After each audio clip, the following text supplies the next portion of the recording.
تفسیر قرآن پر مبنی پروگرام قول اللہ میر عدیل عارف کی جانب سے۔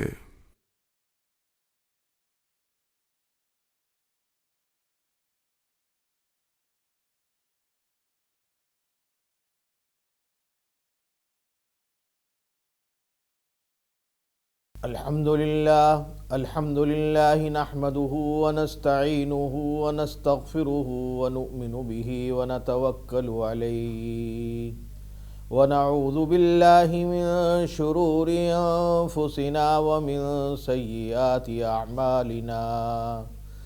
من يهده الله فلا مضل له ومن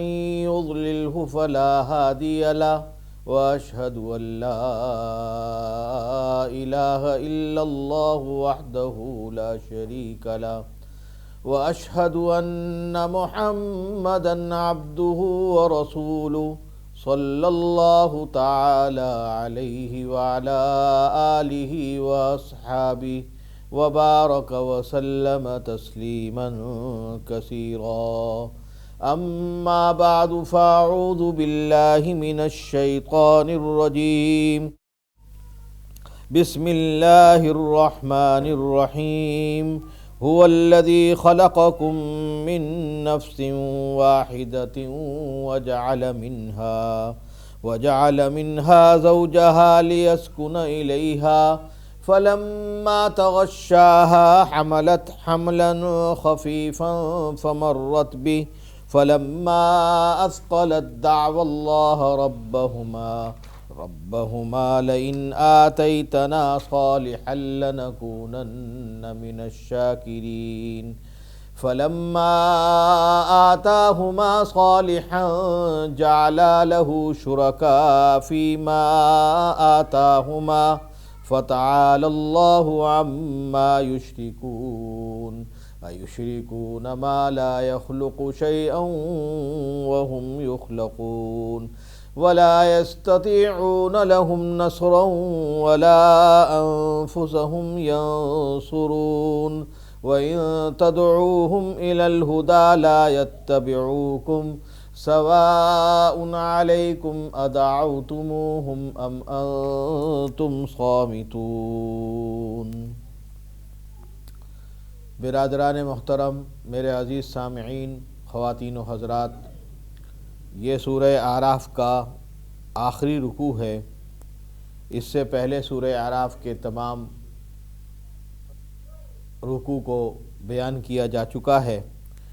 اب یہ آخری رکوع ہے۔ اس وقت جو میں نے آیتیں آپ کے سامنے پڑھی ہیں، ان کا ترجمہ اور ان کی تفسیر یہ ہے کہ هو الذی خلقکم من نفس واحدہ، اور وہی ہے، یعنی اللہ تبارک و تعالی وہی ہے جس نے تم کو پیدا کیا،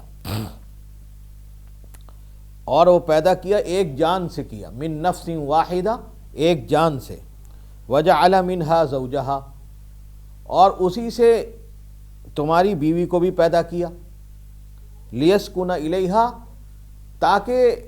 تم اس بیوی سے سکون حاصل کرو، فلما تغشاہا حملت حملا،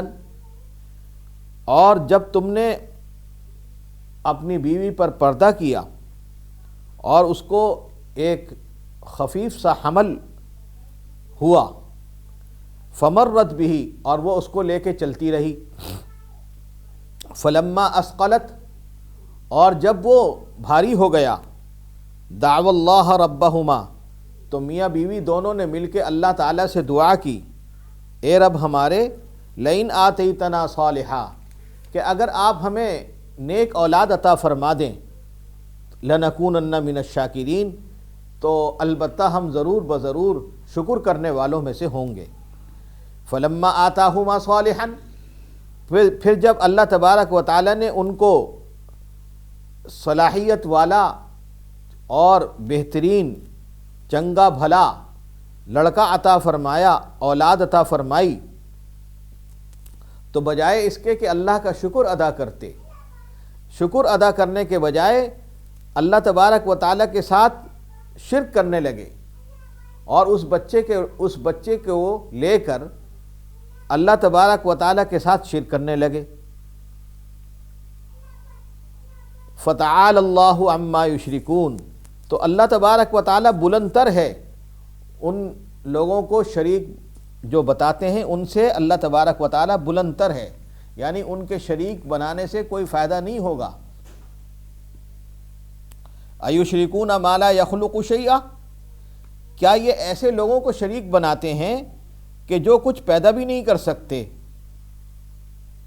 اور ایک چیز بھی نہیں بنا سکتے، وہم یخلقون، اور وہ در حقیقت خود پیدا کیے گئے ہیں، ولا یستطیعون لہم نصرا، اور نہ ہی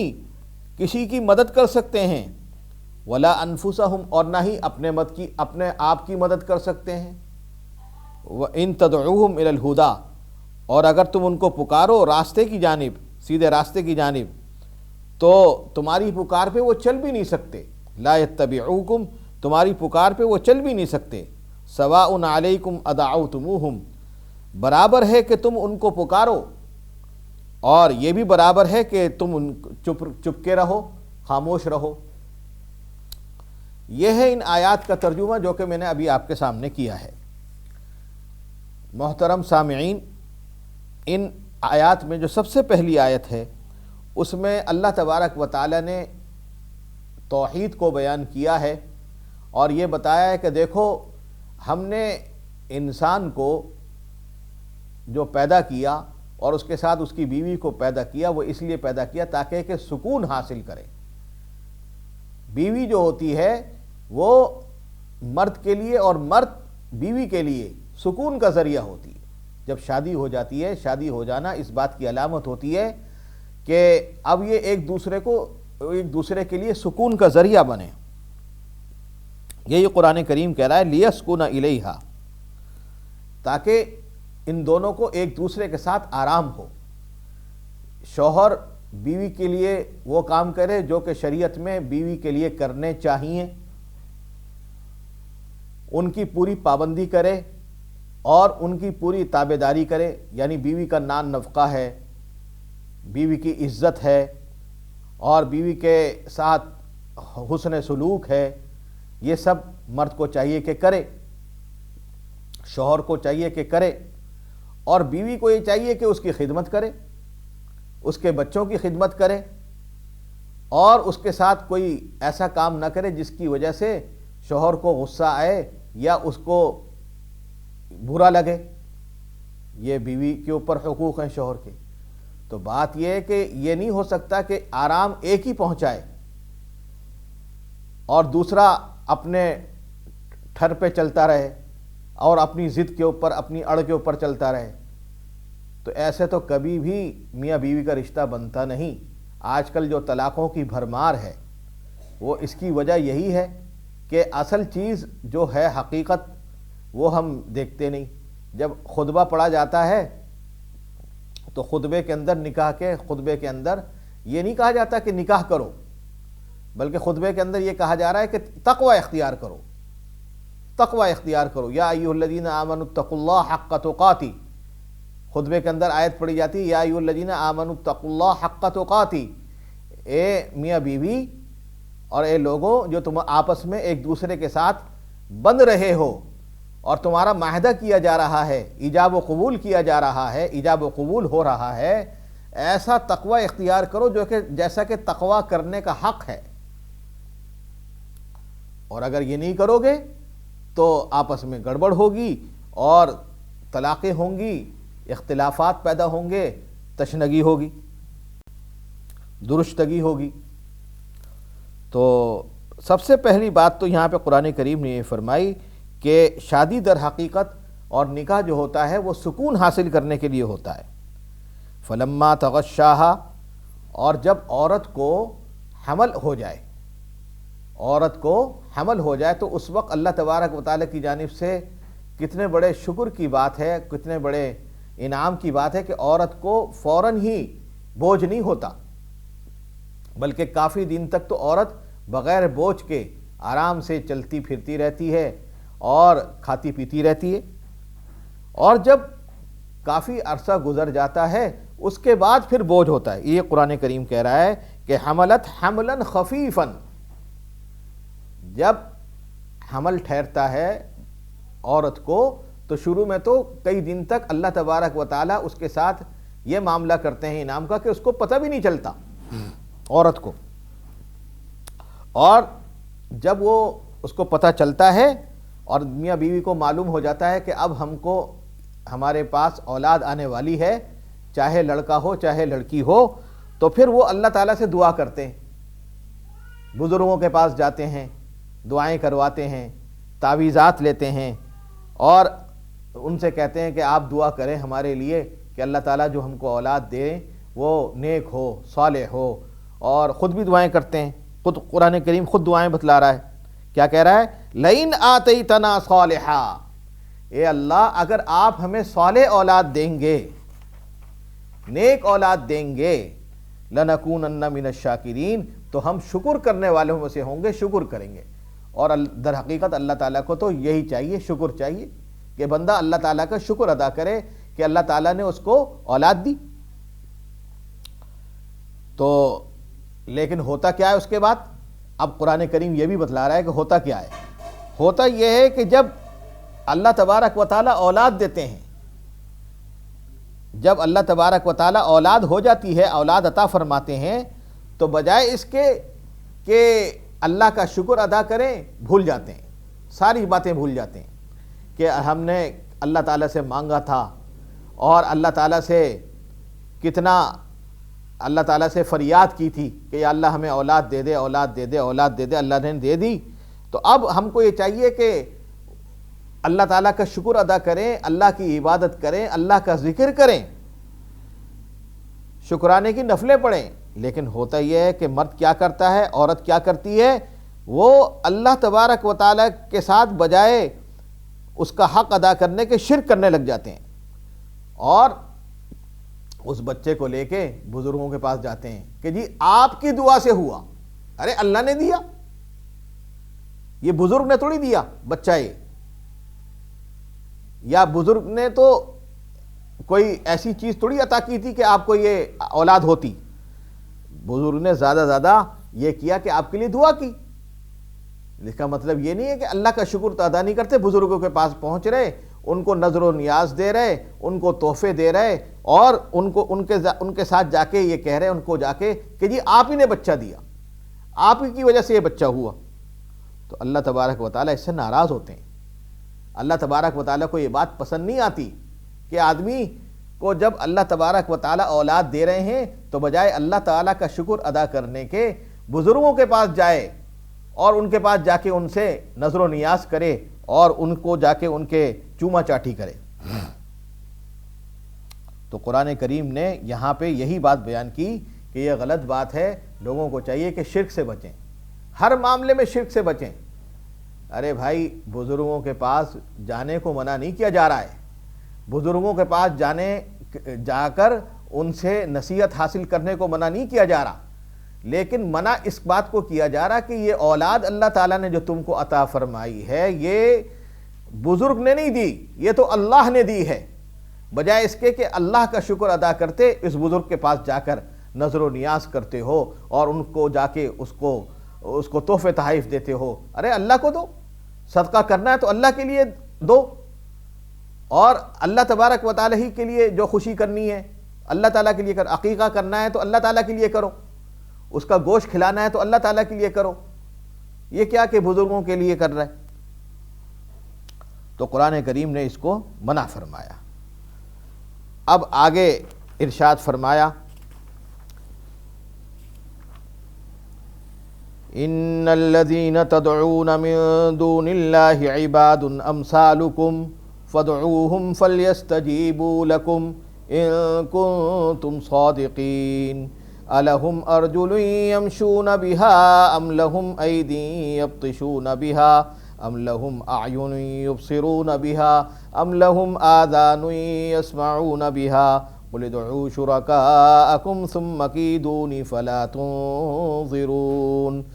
ان ولي الله الذي نزل الكتاب وهو يتولى الصالحين والذين تدعون من دونه لا يستطيعون نصركم ولا انفسهم ينصرون وَإِن تَدْعُوهُمْ إِلَى الْهُدَى لَا يَسْمَعُوا وَتَرَاهُمْ يَنظُرُونَ إِلَيْكَ وَهُمْ لَا يُبْصِرُونَ۔ ابھی جو میں نے مضمون آپ کے سامنے پہلے بیان کیا، اس کے بعد ایک دوسرا مضمون ہے۔ فرمایا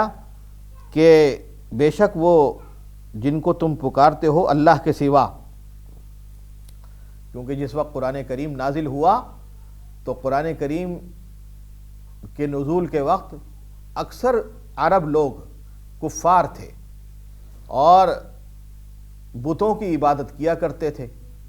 اللہ تعالیٰ کے ساتھ شرک کرتے تھے۔ تو اللہ تبارک و تعالیٰ پکار رہے ہیں جن کو تم پکارتے ہو اللہ کے سوا، وہ بندے ہیں تم جیسے، فَادْعُوهُمْ فَلْيَسْتَجِيبُوا لَكُمْ، بھلا ان کو پکارو تو بس چاہیے کہ وہ قبول کریں تمہاری بات کو اگر تم سچے ہو۔ بات یہ ہے کہ اگر تم ان کو پکارتے ہو تو کیا وہ سنتے ہیں؟ ذرا یہ بتاؤ کہ ان بتوں کو اگر تم پکارو کہ ہمارا فلانا کام کر دو یا ہمارے ساتھ فلانا کام ہمارے لیے صلاحیت پیدا کر دو ہمارے اندر، کیا وہ اس کو سنتے ہیں؟ نہیں۔ پھر قرآن کریم کہہ رہا ہے کہ أَلَهُمْ أَرْجُلٌ يَمْشُونَ بِهَا، کیا ان کے پاؤں ہیں جس سے وہ چلتے ہیں؟ ارجل کے معنی پاؤں، یمشونہ کے معنی چلنا، یہ عربی کے لفظ ہیں دونوں۔ تو فرمایا کہ کیا ان کے پاؤں ہیں کہ جس سے وہ چلتے ہیں؟ ام لہم ایدی یبطشون بہا، کیا ان کے ہاتھ ہیں جن سے وہ پکڑتے ہیں؟ ام لہم اعین یبصرون بہا، کیا ان کے لیے آنکھیں ہیں جن سے وہ دیکھتے ہیں؟ ام لہم آذان یسمعون بہا، کیا ان کے لیے کان ہیں جس سے وہ سنتے ہیں؟ ارجل کہتے ہیں پاؤں کو، اور اید کہتے ہیں ہاتھوں کو، اور اعین کہتے ہیں آنکھوں کو، اور آذان کہتے ہیں کانوں کو۔ تو جب اللہ تبارک و تعالیٰ نے نہ ان کے کان بنائے، نہ ہی ان کی آنکھیں بنائیں، اور نہ ہی ان کے زبان بنائی، کچھ بھی تو نہیں ہے ان کے پاس، تو ان کو پوچھتے کیوں ہو اور ان کی عبادت کیوں کرتے ہو؟ پھر نبی اکرم صلی اللہ علیہ وسلم سے خطاب فرما کر اللہ تبارک و تعالی ارشاد فرما رہے ہیں، قل، آپ یہ فرما دیجئے اے نبی، ادعوا شرکاءکم، بلا لو اپنے شریکوں کو، ثم کیدونی، پھر جتنی برائی میرے حق میں کر سکتے ہو کر لو، ثم کیدونی فلا تنظرون، اور پھر میں تو یہ کہتا ہوں ذرہ برابر بھی ڈھیل نہ دو، جتنی برائی کرنی ہے کر لو۔ ان ولی اللہ، بے شک میرا حمایتی تو اللہ ہے جس نے اتاری ہے کتاب، وہو یتولی الصالحین، اور وہی حمایت کرتا ہے نیک بندوں کی۔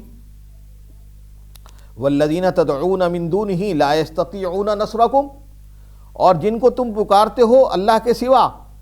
لا یستطیعون نصرکم، وہ تو تمہاری مدد بھی نہیں کر سکتے، اور ولا انفسہم ینصرون، اور نہ ہی اپنی جان بچا سکے۔ بھائی جب حضرت ابراہیم علیہ السلام نے سارے بتوں کو کلہاڑی سے توڑ دیا،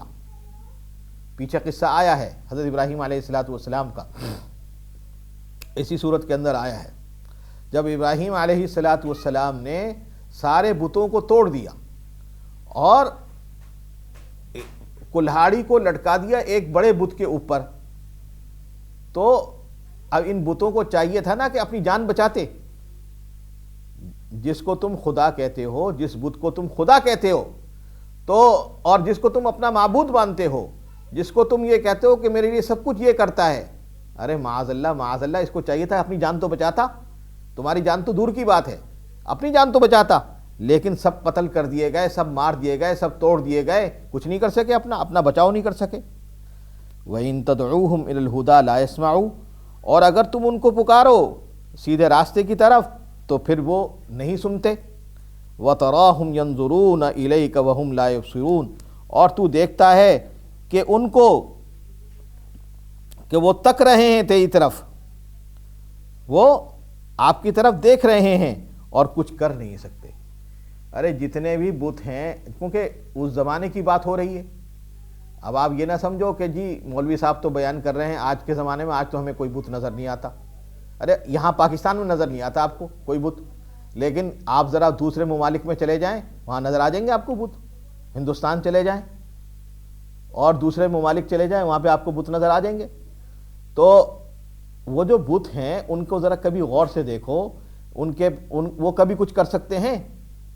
وہ کوئی مدد بھی نہیں کر سکتے، اپنی جان نہیں بچا سکتے، کسی کے حق میں نہ بھلائی کر سکتے ہیں، کسی حق میں نہ برا کر سکتے ہیں. تو ایسی چیزوں کو پوجنے سے تو کیا ہوگا؟ شرک ہوگا. اور قرآن کریم کو فرماتا ہے کہ ان الشرک لظلم عظیم، شرک جو ہے بہت بڑا ظلم ہے، چھوٹا موٹا ظلم نہیں، بہت بڑا ظلم ہے. اللہ تعالی ہم سب کو شرک کرنے سے محفوظ فرمائے. تو یہ جو آیتیں شروع میں ساری بیان کی گئی ہیں، در حقیقت ساری کی ساری توحید کے اوپر ہیں. یہ بیان کیا گیا ہے کہ توحید اختیار کرو، اللہ تعالیٰ کی عبادت کرو، اللہ ہی کے لیے ذکر کرو، اور اللہ تبارک و تعالی ہی کو پوجو اور اسی سے مدد چاہو. جو کچھ مانگنا ہے اللہ سے مانگو، جو کچھ چاہنا ہے اللہ تعالیٰ سے چاہو،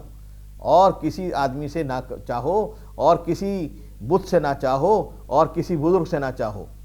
بزرگوں کے پاس جاؤ، اپنے لیے دعا ضرور کرواؤ، اور ان سے نیک ہدایت ضرور لو، اور ان کو تحفے تحائف دینا ہے تو ضرور دو. لیکن اس کا مطلب یہ نہ کرو اور ان کے ساتھ یہ معاملہ نہ کرو کہ ان کو ہی اللہ سمجھنے لگو. جیسے کہ بعض لوگ ہوتے ہیں نا کہ اللہ تعالیٰ محفوظ فرمائے، اللہ تعالیٰ محفوظ فرمائے، کہ ایسے نام رکھتے ہیں، ایسے نام رکھتے ہیں کہ جس کے اندر شرک ہوتا ہے. جیسے عبد علی، علی کا بندہ. ارے بندہ تو اللہ کا ہے. یا عبد شمس، شمس کا بندہ، سورج، یعنی شمس کہتے ہیں سورج کو، سورج کا بندہ. تو یہ ساری باتیں تو پہلے زمانے میں بہت کرتے تھے لوگ اس طرح. آج کل بھی لوگوں نے اپنے نام غلط رکھنا شروع کر دیے ہیں، الٹے سیدھے نام رکھتے ہیں، اور ان ناموں کا کوئی بھی تعلق دین سے نہیں ہوتا، اور نہ ہی کسی قسم کا وہ دین ہوتا ہے. تو میرے دوستوں بزرگوں، نام جو رکھنے چاہیے وہ سارے کے سارے دین کے اوپر رکھنے چاہیے. نبیوں کے نام پہ رکھنے چاہیے، یا عبداللہ رکھنا چاہیے، یا عبد الرحمن رکھنا چاہیے، یا صحابہ اکرام رضوان اللہ علیہم اجمعین کے نام پہ رکھنے چاہیے. تو گویا کہ ان آیات کے اندر در حقیقت توحید کو بیان کیا گیا ہے. اب آگے جو قرآن کریم کی آیتیں ہیں کچھ ہدایات کے اوپر ہیں، وہ میں آپ کے سامنے پڑھ رہا ہوں اور آپ کو بیان کر رہا ہوں، ان کو غور سے سنیے. فرمایا کہ خذ العفو وأمر بالعرف وأعرض عن الجاہلین وإما ينزغنك من الشیطان نزغ فاستعذ باللہ انہ سمیع علیم. ان الذین اتقوا اذا مسهم طائف من الشیطان تذکروا فإذا هم مبصرون وإخوانهم يمدونهم في الغی ثم لا يقصرون. اب یہ تمام حکم بیان کرنے کے بعد قرآن کریم یہ فرما رہا ہے خذ العفو، عادت بناؤ درگزر کرنے کی. عفو کے لفظی معنی عربی زبان کا لفظ ہے، عفو کے لفظی معنی آتے ہیں معاف کرنا، درگزر کرنا. تو عادت کرو درگزر کرنے کی. وَأْمُرْ بِالْعُرْفِ، اور حکم کریا کرو نیک کام کرنے کا. وَأَعْرِضْ عَنِ الْجَاهِلِينَ، اور کنارہ کش رہو جاہلوں سے. اور اگر ابھارے تجھ کو وَإِمَّا يَنزَغَنَّكَ مِنَ الشَّيْطَانِ، اور اگر ابھارے تجھ کو شیطان کی چھیڑ چھاڑ، تو پس پناہ مانگ اللہ سے. فَاسْتَعِذْ بِاللَّهِ إِنَّهُ سَمِيعٌ عَلِيمٌ، بے شک وہی سننے والا ہے اور جاننے والا ہے. بے شک جن کے دل میں ڈر ہے کہ جب پہنچے ان کے اوپر شیطان کا گزر، ان کو یہ ڈر ہے کہ جب شیطان ان کے پاس آتا ہے تذکروا، تو وہ فکر مند ہو جاتے ہیں اور اسی وقت ان کو سمجھ آ جاتی ہے کہ یہ شیطان آ گیا میرے پاس. وَإِخْوَانُهُمْ، اور جو شیطانوں کے بھائی ہیں وہ ان کو کھینچے چلے جاتے ہیں گمراہی میں، اور پھر وہ کمی نہیں کرتے، پھر وہ کمی نہیں کرتے. تو پہلی بات کیا کہی یہاں پہ قرآن کریم نے؟ پہلی بات یہ کی کہ عادت ڈالو درگزر کرنے کی۔ یہاں پہ مفسرین اکرام نے فرمایا کہ عفو کے لفظی معنی تو یہی ہیں کہ درگزر کرنا، لیکن مفسرین نے اس کے ایک معنی اور بھی کیے ہیں، اور وہ معنی یہ ہیں کہ ایک آدمی ہے، وہ دین کی جانب اپنی کوشش کے مطابق آ رہا ہے، اب اس کے اندر وہ خشوع اور خضوع نہیں ہے جو کہ اللہ تبارک و تعالی لاکھوں میں کسی کو دیتے ہیں، کروڑوں میں کسی کو دیتے ہیں، تو وہ خشوع اور خضوع نہیں ہے، لیکن بہرحال کر تو رہا ہے، قرآن بھی پڑھ رہا ہے، نماز بھی پڑھ رہا ہے، ذکر بھی کر رہا ہے، نیکی کے کام بھی کر رہا ہے، ماں باپ کی اطاعت بھی کر رہا ہے، تو لیکن اس درجے کی نہیں کر رہا جو کہ اعلیٰ قسم کے بزرگ اور اللہ کے ولی کرتے ہیں۔ تو بعض لوگ ان کو بھی کہتے ہیں کہ نہیں بھائی تم کمزور ہو اور تم لوگ جو ہے صحیح کام نہیں کرتے، تو قرآن کریم یہ کہہ رہا ہے کہ نہیں، اگر چھوٹا موٹا غلطی ہو رہی ہے ان سے اور وہ پوری طریقے سے نہیں کر پا رہے، لیکن لگے ہوئے تو ہیں کام میں تو لگے ہوئے ہیں نا۔ ہمیں یاد آیا حضرت ڈاکٹر عبدالحی صاحب رحمۃ اللہ علیہ، ہمارے حضرت تھانوی رحمۃ اللہ علیہ کے بڑے خلفاء میں سے ہیں اور بڑے اللہ والے تھے، عالم دین تو نہیں تھے لیکن عالم دین جو تھے ان سے بھی زیادہ اللہ تعالیٰ نے ان کو اللہ تعالیٰ کی محبت اور اللہ کی بندگی عطا فرمائی تھی، تو اسی وجہ سے ان کا لقب تھا عارف باللہ۔ تو وہ اپنے بیان میں کہتے تھے کہ کبھی کبھی ایسا ہوتا ہے کہ فجر کی نماز سے پہلے رات کو آنکھ کھلتی ہے، اب دل چاہے کہ اس وقت اٹھ کے نماز پڑھیں تہجد کی، لیکن ہمت نہیں ہوتی، سردی لگ رہی ہے، لحاف میں سے کمبل میں سے اٹھنے کو اور وضو کرنے کو دل نہیں چاہ رہا، تو فرمایا کہ اگر دل نہیں بھی چاہ رہا ہے تو کم از کم اتنا تو کر لو کہ اٹھو اور کم از کم 2-3 آیتیں قرآن کریم کی پڑھ لو، یا کوئی صورت یاد ہو تو پڑھ لو، اور پڑھنے کے بعد پھر اللہ سے دعا کرو، یا اللہ ہمت کرنا چاہ رہا ہوں کہ تہجد پڑھوں لیکن ہمت نہیں ہو رہی، آپ اسی کو قبول فرما لیجیے، اللہ تعالیٰ اسی کو قبول فرما لیں گے۔ بھئی کوشش تو کر رہا ہے نا، ہمت تو کر رہا ہے اللہ کی طرف جانے کی۔ تو کہنے کا مقصد یہ ہے کہ بہت سارے لوگ جو ہیں، کوئی آدمی پورے طریقے سے دین پہ نہیں لگا ہوا ہے، ذرا اس میں تھوڑی بہت اس کے اندر کمی ہے تو اس کو بھی ہر وقت طعن و تشنیع کا نشانہ بنائے رکھتے ہیں، یہ غلط ہے طریقہ، قرآن کریم نے ایسا کرنے کو منع فرمایا۔ دوسری بات یہ ہے کہ دوسرے معنی یہی ہیں کہ درگزر کرنے کی، کہ درگزر کرنے کا مطلب یہ ہے کہ جب کوئی آدمی سے غلطی ہو جائے تو کوشش کرو کہ درگزر کر دو، معاف کر دو، اور اس سے بدلہ مت لو، کیونکہ بدلہ لوگے اور اس کو ستاؤ گے تو نتیجہ یہ کہ لڑائی اور ہوگی اور فتنے اور پھیلیں گے، لہذا بہتر یہ ہے کہ معاف کر دو اس کو۔ تو قرآن کریم در حقیقت یہ بتا رہا ہے۔ اچھا، اور بعض اوقات ایسا بھی ہوتا ہے، آگے قرآن کریم یہ کہہ رہا ہے، بعض اوقات ایسا بھی ہوتا ہے کہ آدمی بسا اوقات جب کوئی آدمی تنگ زیادہ ہی کرتا ہے اور اکڑ کا اظہار کرتا ہے اور خوب زیادہ پریشان کرتا ہے تو انسان کو غصہ آ ہی جاتا ہے، ظاہر ہے غصہ ہے ہی چیز انسان کے ساتھ، تو غصہ آ جاتا ہے۔ تو ایسے موقع پہ جو کام کی چیز قرآن کریم نے بتائی وہ یہ ہے کہ فاستعیذ باللہ، اللہ کی پناہ اختیار کرو۔ تو روایت میں آتا ہے کہ عرب کے اندر مشہور یہ تھا، معروف یہ تھا کہ جب کوئی جھگڑا ہو رہا ہو نا تو اس جھگڑے کو ختم کرنے کا طریقہ یہی تھا کہ ایک آدمی زور سے پڑھ دیا کرتا تھا اعوذ باللہ من الشیطان الرجیم، اے اللہ میں پناہ میں آیا شیطان مردود سے، آپ کی پناہ میں آیا۔ بس آپ نے دیکھا ہوگا کہ بسا اوقات جھگڑا ہو رہا ہوتا ہے گھر میں، ماں باپ کا، اولاد کا تو بہت زیادہ ہوتا ہے۔ آج کل کے لحاظ سے تو آپ دیکھتے ہوں گے کہ اولاد کا ماں باپ کا بڑا جھگڑا ہوتا رہتا ہے، جب اولاد بڑی ہو جاتی ہے تو نہ ماں باپ کو کچھ نہیں سمجھتی، اور ماں اور باپ اپنے اولاد کو اسی راستے پہ لانے کی کوشش کرتے ہیں جس پہ خود ہوتے ہیں، اپنے بڑوں کو دیکھتے ہیں، اپنے آباء و اجداد کو دیکھتے ہیں، لیکن وہ اولاد نہیں مانتی بات، تو آپس میں تان و تشنی اور جھگڑا، یہ تو ایسے موقع پہ یہ جو آیت ہے نا قرآن کریم کی، وَإِمَّا يَنزَغَنَّكَ مِنَ الشَّيْطَانِ نَزْغٌ فَاسْتَعِذْ بِاللَّهِ إِنَّهُ سَمِيعٌ عَلِيمٌ، یہ سامنے رکھنی چاہیے۔ قرآن کریم یہ کہتا ہے کہ فوراً اللہ تبارک و تعالیٰ کی پناہ میں آ جاؤ۔ ارے کوئی نہیں بچا سکتا ان جھگڑوں سے، یہ جھگڑے تو چلتے ہی رہیں گے، لیکن فوراً اللہ کی پناہ میں آ جاؤ۔ جب اللہ کی پناہ میں آ جاؤ گے تو انشاءاللہ تعالیٰ خود بخود جھگڑا ختم ہو جائے گا۔ تو اور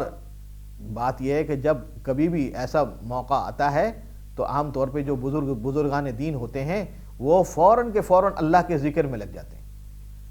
اللہ تبارک و تعالیٰ کا ذکر کرنے لگتے ہیں اور چھوڑ دیتے ہیں۔ مجھے یاد آیا کہ ایک مرتبہ ایک بزرگ سمندر کے راستے میں، سمندر کے کنارے چل رہے تھے، کچھ اوباش لڑکے وہاں سے گزرے، تو انہوں نے کہا ان کو، حالانکہ کہنا نہیں چاہیے تھا لیکن کہہ دیا، ان کو ایک غلط بات کہہ دی، اور یہ سوچنے لگے کہ اب یہ بھپرے گے اور بھپر کے ہمیں کچھ کہیں گے، لیکن وہ بھپرے نہیں، انہوں نے برداشت کیا اور برداشت کر کے چلنے لگے۔ تو ان کے جو ساتھی تھے، ان کے جو مریدین تھے، وہ کہنے لگے ارے حضرت اتنی غلط بات آپ کو کہی اور آپ نے برداشت کر لی۔ کہنے لگے بھائی بات یہ ہے کہ مجھے تو فکر انجام کی ہے، اس نے جو کہا ہے کہ اگر میرا انجام اس سے زیادہ برا ہوا تو اس نے تو بہت ہی کم کہا مجھے، اور اگر میرا انجام اچھا ہے تو مجھے کوئی پرواہ نہیں ہے، مجھے کچھ بھی کہتا رہے۔ اللہ تبارک و تعالیٰ نے جو مجھے مقام عطا فرمایا وہ بہت اعلیٰ ہے۔ تو بات یہ ہے کہ آدمی اگر جھگڑنا چاہے گا تو جھگڑا کرنے کے لیے ہزار بہانے ہیں، لیکن اگر جھگڑنے سے بچنا چاہیے تو اس کے لیے یہی طریقہ اختیار کرنا چاہیے جو کہ قرآن کریم کہہ رہا ہے۔ اب آخری کچھ آیتیں ہیں قرآن کریم اس سورت کی، ان کو سنیے۔ اعوذ باللہ من الشیطان الرجیم، بسم اللہ الرحمن الرحیم۔ وَإِذَا لَمْ تَأْتِهِمْ بِآيَةٍ قَالُوا لَوْلَا اجْتَبَيْتَهَا قُلْ إِنَّمَا أَتَّبِعُ مَا يُوحَىٰ إِلَيَّ مِن رَّبِّي هَٰذَا بَصَائِرُ مِن رَّبِّكُمْ وَهُدًى وَرَحْمَةٌ لِّقَوْمٍ يُؤْمِنُونَ وَإِذَا قُرِئَ الْقُرْآنُ فَاسْتَمِعُوا لَهُ وَانصِتُوا لَعَلَّكُمْ تُرْحَمُونَ وَاذْكُر رَّبَّكَ فِي نَفْسِكَ تَضَرُّعًا وَخِيفَةً وَدُونَ الْجَهْرِ مِنَ الْقَوْلِ بِالْغُدُوِّ وَالْآصَالِ وَلَا تَكُن مِّنَ الْغَافِلِينَ إِنَّ الَّذِينَ عِندَ رَبِّكَ لَا يَسْتَكْبِرُونَ عَنْ عِبَادَتِهِ وَيُسَبِّحُونَهُ وَلَهُ يَسْجُدُونَ۔ صدق اللہ العظیم۔ یہ سورہ اعراف کی آخری 3-4 آیتیں ہیں۔ ان آیتوں کے اندر جو آخری آیت ہے اس سے سجدہ بھی ہمارے اوپر، سجدہ تلاوت بھی واجب ہو گیا ہے۔ یہ جو قرآن کریم کی آخری آیت ابھی میں نے آپ کے سامنے پڑھی ہے، یہ جو آیت قرآن کریم کی جو آخری آیت میں نے ابھی آپ کے سامنے پڑھی ہے، اس آیت کے آخر میں سجدہ تلاوت واجب ہو رہا ہے۔ اور مسئلہ یہ ہے کہ جب سجدہ تلاوت کوئی کرتا ہے، پڑھتا ہے، اور دوسرا کوئی آدمی اس کو سنتا ہے، تو سجدہ تلاوت پڑھنے والے کے اوپر بھی اور سننے والے کے اوپر بھی واجب ہو جاتا ہے۔ تو لہذا آپ کسی بھی وقت یہ سجدہ تلاوت کر لیجئے گا۔ اس کے لیے کوئی نماز پڑھنا کوئی ضروری نہیں ہے، بلکہ آپ کھڑے کھڑے ہی سجدے میں چلے جائیں، سجدہ تلاوت بس قبلے کے رخ پر ہوں اور اللہ اکبر کہہ کے چلے جائیں سجدے میں، اور سجدے کی تسبیح پڑھیں اور اس کے بعد کھڑے ہو جائیں، انشاءاللہ تعالی سجدہ تلاوت ادا ہو جائے گا۔ البتہ اس کے لیے باوضو ہونا ضروری ہے، بغیر وضو کے نہیں کر سکتے، باوضو ہوں اس کے اندر، کیونکہ یہ سجدہ تلاوت ہے تو باوضو ہو کر ہی اس کو ادا کریں۔ عام طور پہ جو لوگ ہیں وہ نماز پڑھنے کے بعد اس کو کر لیتے ہیں یاد کر کے کہ بھئی فلانے وقت پر کسی آدمی نے تلاوت کی تھی میرے اوپر، سجدے کی تلاوت، سجدے کی آیت، تو وہ میں نے سنی تھی تو میرے پاس سجدہ واجب ہے۔ بعض لوگوں کو یاد نہیں رہتا، تو اس کا طریقہ یہ ہے، بزرگوں نے بتایا کہ جب بھی یاد آ جائے تو 2-4 سجدے کر ہی لے، یہ خیال کرتے ہوئے کہ میں نے کم از کم کچھ مرتبہ 4-5 مرتبہ سجدے کی آیت سنی اور میرے اوپر واجب تھی، وہ میں کر نہیں سکا تھا، اب کر رہا ہوں۔ اور اگر زیادہ بھی ہو جائے گا تو کوئی حرج نہیں اس میں، تو سجدہ تلاوت ہی ادا ہوا نا،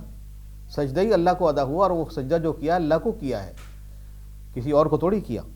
تو اگر وہ فرض کریں کسی آدمی نے 2 مرتبہ سنی اور سجدہ تلاوت کر لیا 3، تو کوئی حرج نہیں، کوئی اس کے اندر کوئی مضائقہ نہیں، کیا جا سکتا ہے۔ تو خیر، اب کہنے کی بات یہ ہے کہ یہ جو 3 آیتیں ہیں، آخری آیتیں، ان کے اندر اللہ تبارک و تعالیٰ کیا ارشاد فرما رہے ہیں؟ فرمایا کہ جب تو انسان کو مخاطب تک کر کے اللہ تبارک و تعالیٰ فرما رہے ہیں کہ اور جب آپ لے کر نہ جائیں ان کے پاس کوئی نشانی، تو وہ یہ کہتے ہیں کہ آپ خود کیوں نہیں چھانٹ کے لے کے آ گئے؟ قل انما، آپ اس کے بارے میں فرما دیجئے کہ میں تو چلتا ہوں اس پر جو حکم آئے میرے رب کی جانب سے، اور یہ سب باتیں جو ہیں سمجھ کی باتیں ہیں تمہارے رب کی جانب سے، اور ہدایت کی باتیں ہیں اور رحمت کی باتیں ہیں اس قوم کے لیے جو کہ ایمان رکھتی ہے۔ وَإِذَا قُرِئَ الْقُرْآنُ، اور پھر فرمایا کہ جب قرآن پڑھا جائے، قرآن کی تلاوت کی جائے، فَاسْتَمِعُوا لَهُ، تو کان لگا کے سنو، وَأَنصِتُوا، اور خاموش رہو، لَعَلَّكُمْ تُرْحَمُونَ، شاید کہ تم پر رحم کیا جائے۔ یعنی اس کے اندر یہ فرمایا گیا کہ جب قرآن کریم پڑھا جائے، چاہے کوئی بھی تلاوت کر رہا ہو، ٹیپ میں سن رہے ہوں یا موبائل کے اوپر سن رہے ہوں یا ٹیلی ویژن کے اوپر سن رہے ہوں یا ریڈیو کے اوپر سن رہے ہوں، تو قرآن اور یا کوئی بالمشافہ کوئی سامنے پڑھ رہا ہے، تو حکم یہ ہے کہ خاموش رہو اور کان لگا کے سنو۔ کیوں؟ اس لیے کہ قرآن کریم سننا بھی عبادت اور قرآن کریم پڑھنا بھی عبادت۔ جیسے پڑھنے والے کو ایک حرف کے بدلے 10 نیکیاں مل رہی ہیں، ایسی سننے والے کو بھی مل رہی۔ اور خاموش رہو، اور جب خاموش رہو گے اور قرآن کریم سنو گے، کان لگا کے سنو گے، تو تم پر رحم کیا جائے گا، تم پر اللہ تبارک و تعالیٰ رحم فرمائیں گے، تمہارے کاموں میں تقوی، تمہارے کاموں میں آسانیاں پیدا فرمائیں گے۔ چنانچہ ہمارے بزرگ یہ فرمایا کرتے تھے، جب کبھی گھبراہٹ ہو، جب کبھی پریشانی ہو، جب کبھی دل میں وسوسے آ رہے ہوں، تو علاج یہ ہے کہ بجائے اس کے کہ ڈاکٹر سے جا کے گولی لو اور ڈاکٹر سے جا کے دوا لو، طریقہ یہ ہے کہ قرآن کریم لے کے بیٹھ جاؤ اور قرآن کریم دیکھ کے پڑھنا شروع کر دو، خاموشی کے ساتھ پڑھنا شروع کر دو قرآن کریم کی تلاوت۔ اللہ تبارک و تعالیٰ اس سے سکون عطا فرما دیں گے اور گھبراہٹ دور فرما دیں گے، اور ہر قسم کی جو دل کے اندر باتیں پیدا ہو رہی ہیں وسوسے کی، وہ بھی دور فرما دیں گے۔ تو یہ تو ان دونوں آیتوں میں بیان فرمایا گیا، اور آخری 2 آیتیں ہیں اس میں فرمایا کہ وَاذْكُرْ رَبَّكَ فِي نَفْسِكَ، اور اللہ تعالیٰ کا جو ذکر کرو جو تم اپنے دل میں کرتے ہو، وہ تضرعاً، وہ گڑ گڑا کے کیا کرو، وخیفتاً، اور ڈرتے ہوئے کیا کرو، ودون الجہری، اور ایسی آواز سے کیا کرو کہ نہ تو اس کے اندر چیخ ہو اور بلند آواز ہو اور نہ ہی کم ہو آواز، صبح بھی کے وقت بھی کرو اور شام کے وقت بھی کرو، ولا تکن من الغافلین، اور مت ہو جایا کرو غافلوں میں سے۔ مطلب یہ ہے کہ اللہ تبارک و تعالیٰ نے فرمایا کہ صبح بھی اللہ کا ذکر کرو، شام بھی اللہ کا ذکر کرو، لیکن ذکر کرنے میں نہ تو اتنا زیادہ خفیہ کرو کہ کسی کو پتہ ہی نہیں چلے، اور نہ ہی اتنا زیادہ زور سے کرو کہ پوری دنیا کے اندر آوازیں اس کی جا رہی ہوں۔ اور میں آپ کو یہاں پر ایک کام کی بات بس اللہ تعالیٰ نے دل میں ڈالی اس وقت، وہ بتاتا ہوں۔ ابو داؤد ایک حدیث کی مشہور کتاب ہے، اس میں لکھا ہے کہ ایک مرتبہ رسول اللہ صلی اللہ علیہ وسلم آخری رات میں گھر سے باہر نکلے، یہ دیکھنے کے لیے کہ صحابہ اکرام کر کیا رہے ہیں۔ تو جب آپ حضرت ابو بکر صدیق رضی اللہ تعالیٰ عنہ کے پاس سے گزرے تو دیکھا کہ آپ بہت ہی ہلکے آواز میں، بہت ہی خفیف سی آواز میں نماز کے اندر مصروف ہیں، آواز نہیں آ رہی، بہت ہی خفیف سی آواز میں مصروف۔ پھر حضرت عمر فاروق رضی اللہ تعالیٰ عنہ کے پاس سے، گھر کے پاس سے گزرے تو حضرت عمر فاروق رضی اللہ تعالیٰ عنہ کو دیکھا آپ نے کہ ان کی آواز آ رہی ہے اور زوردار آواز آ رہی ہے، تو آپ صلی اللہ علیہ وسلم صبح کو فجر کی نماز کے بعد بیٹھ کے صحابہ اکرام کے حالات سنا کرتے تھے۔ فجر کی نماز کے بعد بیٹھ کے بتانے لگے، کہنے لگے کہ میں تمہارے گھر کے پاس سے گزرا تو تم کو اس طرح دیکھا، اور تمہارے گھر کے پاس سے گزرا تو تم کو اس طرح دیکھا۔ اے ابو بکر، تم اپنی آواز کو ذرا اونچا کرو۔ اور حضرت عمر فاروق رضی اللہ تعالیٰ عنہ سے فرمایا کہ عمر، تم اپنی آواز کو تھوڑا سا پس کرو، اتنے زیادہ زوردار آواز میں نہ کیا کرو۔ تو کہنے کا مقصد یہ ہے کہ ذکر اللہ تبارک و تعالیٰ کا ذکر نہ تو بہت ہی ہلکے آواز میں کرو اور نہ ہی بہت چیخ کے کرو، بلکہ بین کرو، بین درمیانی رفتار سے کرو۔ ان الذین عند ربک لا یستکبرون عن عبادتی، بے شک جو تیرے رب کے نزدیک ہیں وہ تکبر نہیں کرتے اس کی بندگی میں، اور یاد کرتے رہتے ہیں اللہ تعالیٰ کو جو پاک ہے، اور اسی کو سجدہ کرتے رہتے ہیں۔ یعنی جو نیک لوگ ہیں ان کی عادت یہ ہے کہ ایک تو تکبر نہیں کرتے اور اللہ تعالیٰ کی عبادت میں مصروف رہتے ہیں، تسبیح پڑھتے رہتے ہیں اور اللہ تعالیٰ کو سجدہ کرتے رہتے ہیں۔ سجدہ کرنے کا مطلب یہ ہے کہ نماز میں مصروف رہتے ہیں، نماز جب بھی وقت ملا نماز پڑھنے میں لگ گئے، جب بھی وقت ملا نماز پڑھنے میں لگ گئے۔ ہمارے ایک بہت بڑے بزرگ تھے حضرت مولانا صاحبان محمود صاحب رحمہ اللہ تعالی، وہ یہ فرمایا کرتے تھے کہ یہ جو وقت ہے، نوجوانی کا جو وقت ہے، جس میں انسان کے ہاتھ پیر کام کر رہے ہیں، تو اس میں جب بھی خالی وقت ملے، بجائے اس کے کہ بیٹھ کے گپے مار رہے ہیں، ٹیلی ویژن کے آگے بیٹھے ہیں، ریڈیو سن رہے ہیں، اور آج کل تو اللہ تعالیٰ محفوظ فرمائے موبائل ہاتھ میں ہر ایک کے، پورا سینما ہر ایک کے جیب میں موجود ہے، تو اس کے اندر مصروف ہیں۔ رات کو لیٹے ہیں تو موبائل، بیٹھے ہیں تو موبائل، اور خالی وقت مل گیا تو موبائل۔ ارے بھائی، یہ چیزیں اللہ تعالیٰ کے ذکر سے دور کر رہی ہیں، نماز سے دور کر رہی ہیں۔ پہلے لوگ ایسے نہیں کرتے تھے، جس وقت موبائل ایجاد نہیں ہوا تھا، جو خالی وقت ملتا تھا نیک لوگ اللہ تعالیٰ کی عبادت میں لگ جایا کرتے تھے، نمازیں پڑھ رہے ہیں، عبادت کر رہے ہیں، قرآن کریم کی تلاوت کر رہے ہیں اور لگے ہوئے ہیں اس میں۔ تو حضرت امام ابو حنیفہ رحمۃ اللہ علیہ اور حضرت امام احمد ابن حنبل رحمۃ اللہ علیہ اور اسی طریقے سے بڑے بڑے جتنے بھی علماء گزرے ہیں، ان سب کی معمول یہی تھا۔ صحابہ اکرام رضوان اللہ علیہم اجمعین، حضرت عثمان غنی رضی اللہ تعالیٰ عنہ کی شہادت ہوئی تو قرآن کریم کی تلاوت کر رہے تھے۔ تو جب یہ چیز حقیقت ہے تو ہمیں انہی کاموں کے اندر لگنا چاہیے۔ میرے دوستوں بزرگوں، یہ جو ہم جن چیزوں کے اندر آج کل جدت کے اندر لگے ہوئے ہیں، یہ چیزیں ہم کو تباہ و برباد کر رہی ہیں اور ہم کو دین سے دور کر رہی ہیں۔ اللہ تعالی ہم سب کو صحیح راستے پہ چلنے کی توفیق کامل عطا فرمائے۔ وآخر دعوانا ان الحمدللہ رب العالمین۔ سورہ اعراف اب ختم ہو گئی ہے، انشاءاللہ تعالی بقیہ صورتیں انشاءاللہ ان کا درس ہوتا رہے گا اور چلتا رہے گا۔ وآخر دعوانا الحمدللہ رب العالمین۔ تفسیر قرآن پر مبنی پروگرام قول اللہ میر عدیل عارف کی جانب سے